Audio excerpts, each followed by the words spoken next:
Picture yourself at a sleepover, surrounded by friends. The room lit only by the flicker of a flashlight. You're laughing, telling scary stories, when a strange noise cuts through the night, a sound that freezes your blood. What if that sound wasn't just the house settling? Tonight, I'm sharing 7 true sleepover horror stories so unsettling you'll wish you'd never clicked this video. These aren't made-up tales.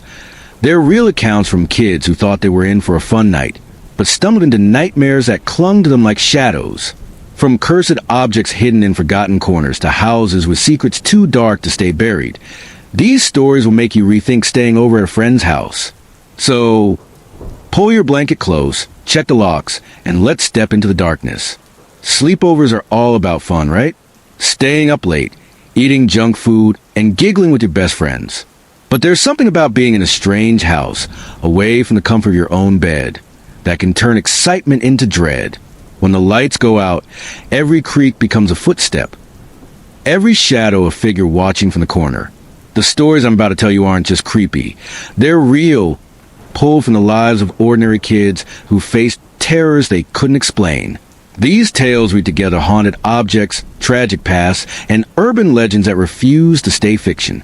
Each one will pull you deeper into a world where the line between imagination and reality blurs. Are you brave enough to keep listening? Why do sleepovers feel like the perfect stage for horror? You're in an unfamiliar place, surrounded by darkness, with only your friends to keep you grounded. But when fear creeps in, it spreads fast, turning whispers into screams. The mind plays tricks. A gust of wind becomes a ghostly sigh, a creaking floorboard a stranger's step. These stories tap into that primal fear, where the ordinary becomes sinister. Whether the dusty attic hiding a cursed relic, a house marked by tragedy, or a legend that feels too real, these tales prove that some things in the night are more than just stories. Let's start with our first tale, about a group of friends who found something in an attic they should have left alone. It was a crisp fall night, when Emily invited her friends Chloe and Ava for a sleepover at her family's old farmhouse. The house was ancient, with sagging floors and walls that groaned like they were alive. Emily's parents were away, leaving the girls alone with a stack of horror movies and a plan to stay up all night. "This place is creepy," Chloe said, eyeing the faded wallpaper as they set up sleeping bags in the living room. "It's just old," Emily replied, but her voice wavered. After a movie, they started telling ghost stories, each trying to scare the others. Ava, always curious, asked about the attic. "My dad says it's full of junk from my great-grandparents," Emily said. "He told me never to go up there." Chloe grinned. "That sounds like a challenge." By midnight, their giggles turned to dares, and Ava's boldness won out. "Let's check it out," she said, grabbing a flashlight. The girls crept upstairs, the house creaking under their steps. The attic door was heavy, its hinges rusted, and when they pushed it open, a stale, dusty smell washed over them, thick with the weight of years. The attic was a maze of forgotten things, cracked mirrors, boxes of brittle letters, and furniture draped in cobwebs. The flashlight's beam cut through the gloom, revealing shadows that seemed to shift just out of sight. "This is awesome," Ava whispered, her voice tinged with excitement. They rummaged through boxes, finding old clothes and photos of stern-faced relatives. In the corner sat a heavy wooden chest, its surface carved with strange, twisting symbols that looked almost alive in the dim light. "What's this?" Chloe asked, brushing dust off the lid. The chest was unlocked, its hinges groaning as they lifted it open. Inside were layers of faded fabric, a photo album, and at the bottom, a small velvet pouch tied with a leather cord. Emily opened it, revealing a tarnished silver locket, its surface etched with the same symbols as the chest. "This must be my great-grandmother's," she said, her fingers trembling. "She died in this house, but no one ever talks about how." Ava reached for the locket, but as she touched it, the attic grew colder, the air heavy with an unseen presence. The flashlight flickered, and a faint whisper echoed, like a voice trapped in the walls. They hurried downstairs, clutching the locket and photo album, the attic's chill following them like a shadow. In the living room, they opened the album, its pages filled with black and white photos of a woman who looked eerily like Emily. "That's her," Emily said, her voice barely above a whisper. My great-grandmother, Clara. The final page held a handwritten note. Its ink faded but legible. October 12, 1931. Ava read aloud. The locket calls to me at night, whispering my name. I locked it away, but it still finds me. The girls exchange glances, their faces pale. This is too weird, Chloe said, eyeing the locket on the coffee table. As they spoke, the room darkened, the lights dimming without reason. Emily's phone, fully charged an hour ago, was dead. Ava's was too. From upstairs, a slow, deliberate creaking began, like someone pacing in the attic. The locket seemed to hum, its symbols glowing faintly. We shouldn't have touched it, Emily whispered, her voice shaking as the creaking grew louder, closer, like footsteps descending the stairs. The air grew icy and the creaking stopped, replaced by a soft, rhythmic tapping from the hallway. It was faint at first, like fingernails on wood, but it grew louder, more insistent, as if something was trying to get their attention. What is that? Ava asked, her voice trembling. Chloe clutched the album, her knuckles white. Maybe it's the wind, she said, but no one believed it. Emily stared at the locket, its glow pulsing in time with the tapping.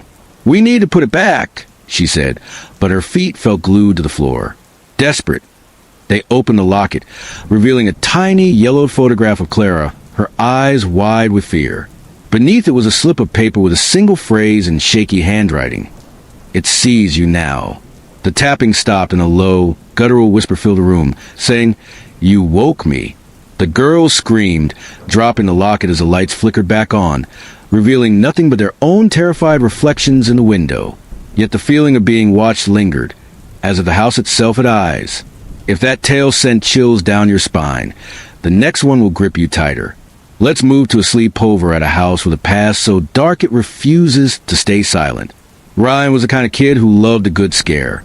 So when his cousin offered to host a sleepover at the old Miller house, he jumped at the chance. He brought along his friends Zoe, Lucas, and Mia, promising a night of spooky fun. The Miller house was infamous in their small town, a sagging relic at the edge of a forest, its windows boarded up and its paint peeling like dead skin. They say a family disappeared here in the 70s. Ryan told his friends as they set up in the living room, their sleeping bags spread across a dusty floor. Disappeared how? Zoe asked, her voice skeptical. No one knows, Ryan said, grinning. They were just gone. Mia found an old Polaroid camera in a drawer, its lens cloudy but intact. Maybe we can capture some ghosts, she joked, snapping a photo. When the picture developed, it showed the four of them, but behind them was a faint, blurry figure that hadn't been there before. The night grew colder, and the house seemed to hum with unease. As they played cards, Zoe noticed a locked door under the staircase. Its handle rusted but oddly warm to the touch. What's in there? She asked, but Ryan shrugged. Basement, maybe? It's locked. Curious. Lucas jiggled a handle, and to their surprise, the door creaked open, revealing a narrow staircase descending into darkness. A stale, earthy smell wafted up, like damp soil and something sour. We should check it out, Ryan said, his bravado faltering. They grabbed their flashlights and descended, the steps creaking under their weight. At the bottom was a small room, its walls covered in faded newspaper clippings about the Miller family's disappearance. One article mentioned a ritual gone wrong, with strange symbols drawn in chalk around the house. Mia's flashlight landed on a corner, revealing a chalk drawing on the floor, a circle with a spiral inside, identical to the locket symbols from Emily's story. This is bad, Lucas whispered, his voice shaking as a cold breeze swept through the room, though there were no windows. Back upstairs, they found more Polaroids scattered on the floor, as if someone had dropped them. Each one showed the same blurry figure, closer now, its features indistinct but menacing. These weren't here before, Zoe said, her voice barely audible. The air grew heavy and the house groaned, like it was angry they disturbed its secrets. Mia picked up a Polaroid, and her hands shook as she read a handwritten note on the back. They never left. The words sent a chill through them, and the locked door on the stairs slammed shut, the sound echoing like a gunshot. Footsteps echoed above, heavy and deliberate, moving toward the attic. Ryan's bravado was gone. "We need to get out," he said, but the front door wouldn't budge, as if sealed by an unseen force.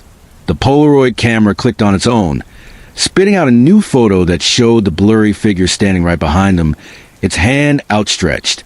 Here's where things get even stranger. These stories, Emily's locket, the Miller house, are connected by something ancient, something that ties every sleepover nightmare together. What is that symbol, and why does it keep appearing? We'll uncover its secret in the next part. But first, let's dive into one more tale that will make you rethink telling urban legends at a sleepover. Sophie invited her friends Ethan, Grace, and Noah to her parents' new house, a modern place in a quiet suburb. After pizza and a movie, they gathered in a circle, telling scary stories. Noah shared a legend of the Shadow Man, a figure who appears when you say his name 3 times in the dark. "It's just a story," Sophie said, laughing, but Grace wasn't so sure. "My cousin said he saw something after trying it," she whispered. Ethan rolled his eyes. "Let's test it." They dimmed the lights, giggling nervously, and chanted, "Shadow Man, Shadow Man, Shadow Man." Nothing happened at first. Then a cold draft swept through the room, and the lights flickered. As they laughed it off, Sophie noticed a mark on the wall, a faint, chalk-drawn symbol of a triangle with an eye inside, like something from a nightmare. "That wasn't there before," she said, her voice trembling. Ethan touched it, and the wall felt cold, unnaturally so. "It's probably nothing," he said, but his confidence was shaky. They tried to go back to their games, but the air felt wrong, thick with static. From a hallway, they heard a faint scratching, like nails dragging across wood. "It's just the pipes," Noah said, but his eyes were wide. Grace pointed the window, where a shadow moved outside, a tall, thin figure that vanished when they blinked. The scratching grew louder, closer, and then stopped. In its place came a whisper, soft and chilling. "You called me." The symbol on the wall glowed faintly, pulsing like a heartbeat, as if the house itself was waking up. Yet the shadows only grew deeper. What surfaced next twisted reality itself. In the next part, we'll unravel the chilling truth behind these symbols and how they bind these sleepover nightmares, pulling you into a darkness you won't forget. Huddled under your blanket, heart still racing from those first 3 sleepover horror stories. We left Emily, Chloe, and Ava trapped in a farmhouse with a glowing locket whispering secrets, Ryan and his friends locked in the Miller house with a shadowy figure in Polaroids, and Sophie's crew facing the Shadow Man after a chilling chant. That strange symbol, a circle with a spiral or an eye, kept appearing, tying these nightmares together. What does it mean? It's not just a coincidence. It's a mark from something ancient, something that thrives on fear. Those symbols, scratched into wood or chalked on walls, trace back to a forgotten ritual, one that binds these sleepovers to a force that's been awake for centuries. Now, let's dive deeper into darkness, unravel that mystery, and uncover new terrors that will make you question every sleepover you've ever had. That symbol, the one haunting Emily's locket, the Miller house basement, and Sophie's wall, isn't just a creepy drawing. It's a sigil, etched by a secret society in the 1800s, meant to summon something they called the Watcher. They believe it could grant wishes, but only if you paid a price, your fear, your sanity, or worse. The ritual was buried, its practitioners vanished, but the sigil lives on, appearing where fear gathers, like its sleepovers when the lights go out. This is a thread tying our stories, and it's about to pull tighter. Let's return to Emily's farmhouse, where the girls are about to learn what the locket really wants. The farmhouse was silent now, the tapping gone, but the air felt thick, like it was pressing down on Emily, Chloe, and Ava. The locket sat on the coffee table, its faint glow pulsing like a heartbeat. Emily's hand shook as she picked up her great-grandmother Clara's photo album again, desperate for answers. She flipped to a page they'd missed, one with a sketch of the locket sigil next to a chilling note. It demands a keeper, someone to carry its voice. Clara had been that keeper, bound to the locket after finding it as a girl during a sleepover. The note warned that once it chose you, it never let go. "This is crazy," Chloe whispered, her voice trembling. "It's just jewelry." But as she spoke, the locket's clasp snapped open on its own, revealing a new photograph inside. Not Clara, but Emily, her face pale, her eyes wide with fear. taken in that very moment. Ava gasped, dropping the album. "How is that possible?" she asked, backing away. From the hallway, the tapping resumed, slow and deliberate, like a countdown to something awful. The girls tried to run, but the front door wouldn't budge, its knob icy to the touch.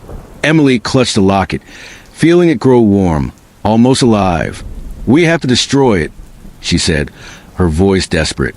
They grabbed a hammer from the kitchen, but as Ava raised it, the lights flickered and a shadow moved across the wall. A tall, thin figure with no face, its edges blurred like smoke. It pointed at Emily, and the locket burned her hand, forcing her to drop it.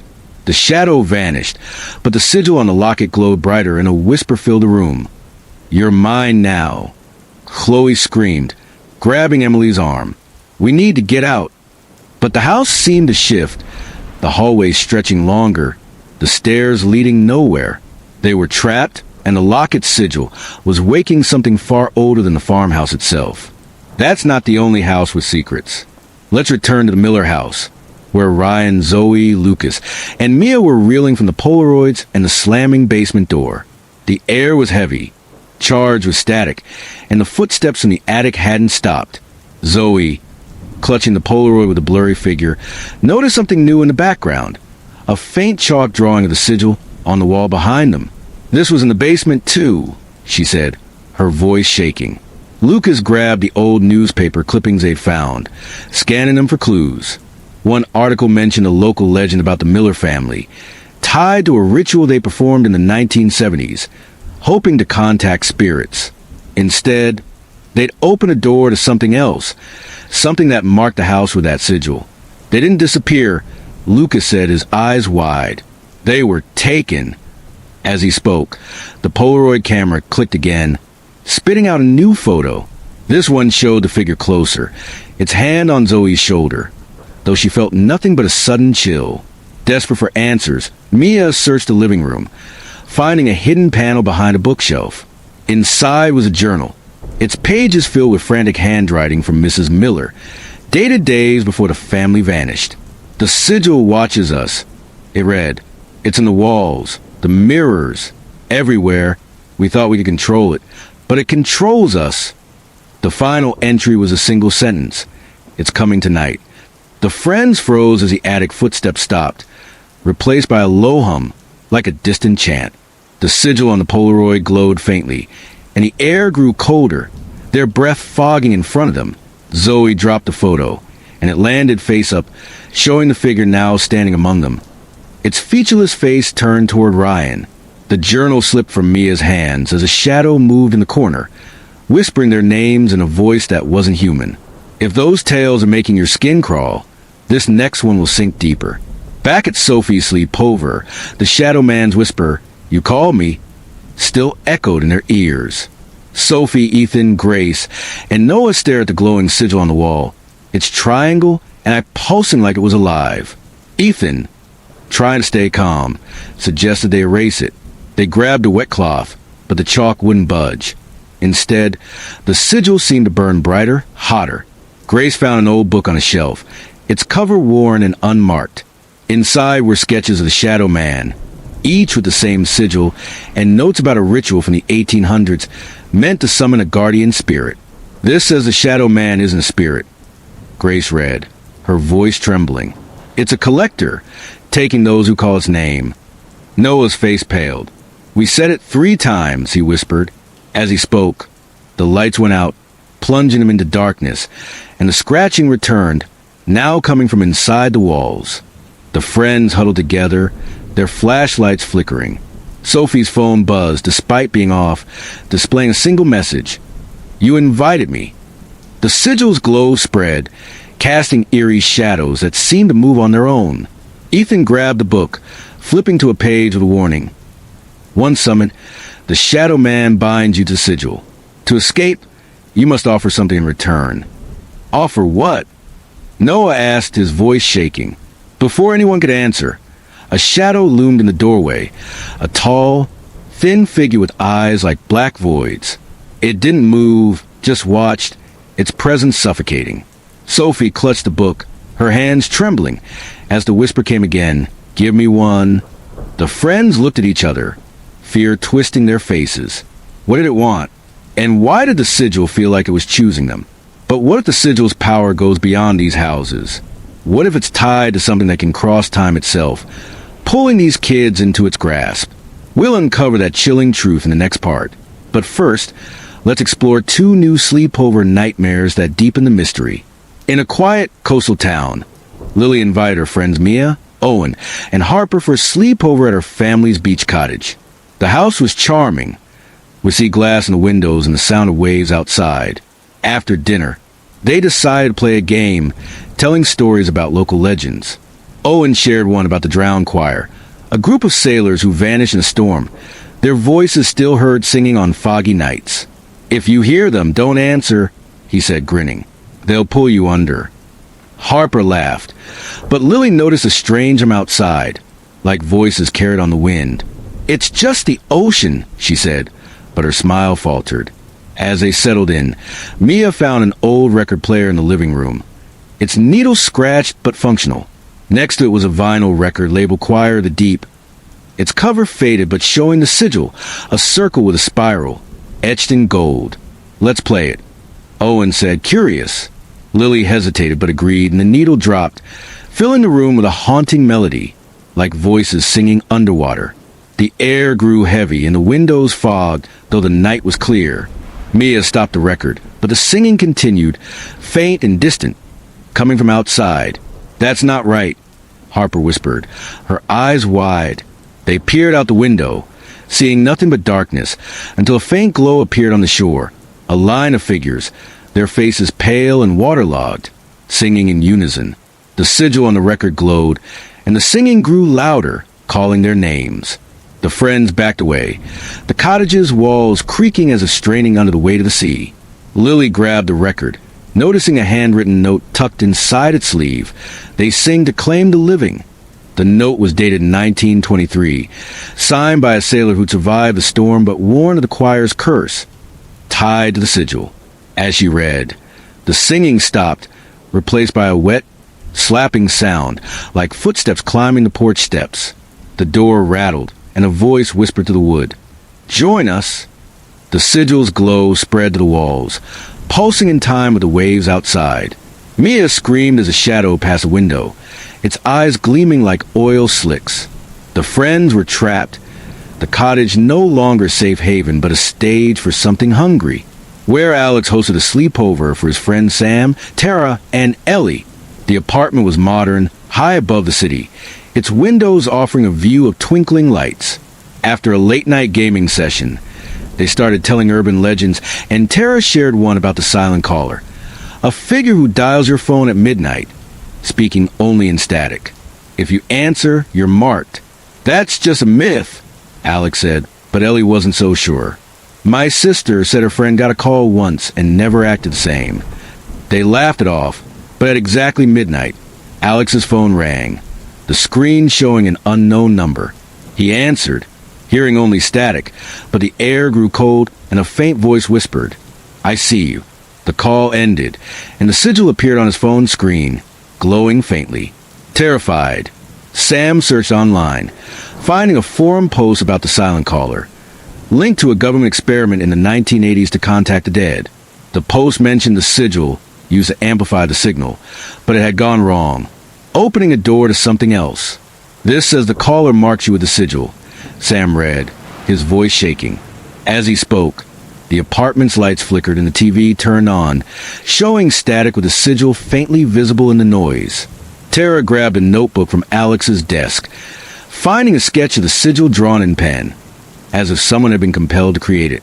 The phone rang again, this time on speaker, and the static formed words, "You're next." The friends froze as the sigil on the TV grew brighter, and a shadow moved in the reflection, standing right behind them, heart pounding, caught in the web of these sleepover nightmares. We followed Emily, Chloe, and Ava as they unleashed the locket's curse, watched Ryan and his friends face a shadowy figure in the Miller house, and felt Sophie's crew tremble under the shadow man's gaze. Then came Lily's beach cottage, haunted by the drowned choir, and Alex's apartment, stalked by the silent caller. That sigil, a circle with spiral or eye, binds them all, a mark of the Watcher, an entity that slips through time, feeding on fear at sleepovers. It's not just a symbol. It's a doorway, open for centuries, pulling kids into its grasp across decades.